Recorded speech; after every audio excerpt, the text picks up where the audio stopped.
All right, let's get right into it. There's this massive headline that's been making the rounds, and it paints a pretty dramatic picture. The UK is supposedly hemorrhaging its wealthiest citizens. But is this a real crisis, a statistical sleight of hand, or maybe, just maybe, is the entire conversation pointed in completely the wrong direction? We're going to break it all down.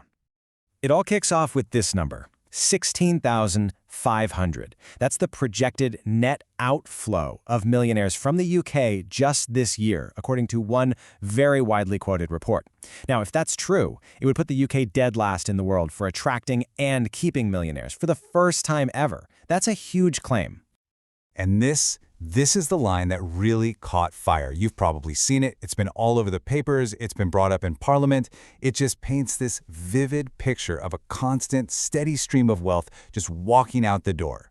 One every 45 minutes. It sounds less like a trend and more like an emergency evacuation. So why would this be happening? Well, the people who believe in the Exodus story say it's basically a perfect storm. The big one, the main catalyst, is the government getting rid of the old non-dom tax status. But on top of that, you've got a general feeling that the political climate is hostile to rich people, the economy isn't great, and then you have specific new policies like adding VAT to private school fees. And here is where the plot thickens. Because whenever you see a number that shocking, that clean, you've got to ask the question, wait a minute, where did this number actually come from? So let's do that. Let's pull back the curtain and take a hard look at the data itself. And it turns out we're not the only ones asking. Tax policy analyst Dan Needle decided to do a deep forensic dive into the report, and what he found, in his words, were a number of pretty serious statistical red flags. Uh-oh, that's not a good sign. It suggests the data might be a little wobbly. So what did he find? Well, a few really strange things. First, the report claimed it ran the numbers again without including property wealth. But when they did that, the total number of millionaires barely budged, which Neidl called basically impossible. Then he noticed the numbers themselves just looked weird. Way too many even digits and tons of numbers ending in a 0 or a 5. He actually calculated the odds of that happening by chance. It was about 1 in 240,000. So yeah, that kind of suggests the numbers might have been, well, let's say massaged rather than purely observed. Okay, so does that mean the whole thing is a myth? Case closed? Well, not so fast. Just because one explosive report seems to have some major holes in it, that doesn't mean we can just dismiss the whole idea. There are other signals out there, other data points that do seem to show something is going on, even if it's not quite as dramatic as a millionaire fleeing every 45 minutes. For instance, the Financial Times did their own analysis. They dug into public records to see how many UK company directors were changing their official address to one overseas. Now, they were careful to say this isn't a perfect way to measure it, but look at the trend. It's clearly going up. We're talking almost 3,800 in the most recent period, up from about 2,700 the year before. The numbers are different, sure, but the direction of travel?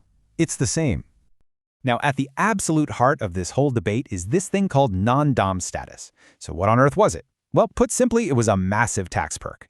If you lived in the UK, but your permanent home for tax reasons was officially somewhere else, you only had to pay UK tax on the money you made in the UK. All your foreign income, totally untouched by the taxman, as long as you didn't bring it into the country. You can see why that was pretty popular with the global super rich. And believe it or not, this wasn't some modern gimmick. The idea actually dates all the way back to 1799. Yeah, it was first brought in to help pay for the Napoleonic Wars.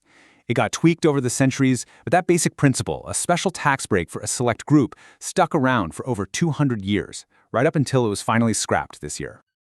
Okay, so we've looked at the headline numbers, we've looked at the critiques, and we've looked at the policy at the center of it all. But I want you to pause for a second, because what if we're all asking the wrong question? What if this whole focus on individuals, on people packing their bags and getting on a plane, is actually a huge distraction from a much more fundamental point about wealth itself? This brings us to a really crucial distinction. You have to understand that there are two different kinds of rich. First, you've got your high-income earners. Think of a star lawyer or a city trader. Their money comes from their work, and yes, they are mobile. They can, in theory, pack up their laptop and do that job from a beach in a lower-tax country. But then you have wealthy asset owners.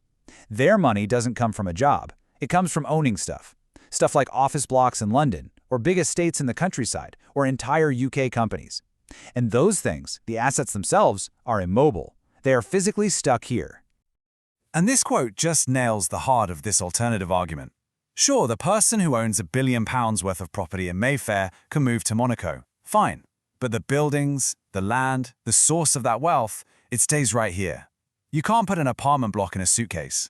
The assets are here. The wealth is here. And it can be taxed here. And that idea, it completely reframes the whole problem, doesn't it? It stops being about, oh no, how can we stop the rich from leaving? And it becomes a question of political will. It argues that a country has a sovereign right to tax the economic value that exists within its own borders. The debate shifts from chasing people around the globe to simply taxing the wealth that's already here. Now, of course, the UK isn't making these decisions in a vacuum. This is all part of a much bigger story, a global tug-of-war, really. Countries all over the world are constantly tweaking their own rules to try and attract that mobile money and those high-income earners we were talking about. And you can see these strategies in action everywhere.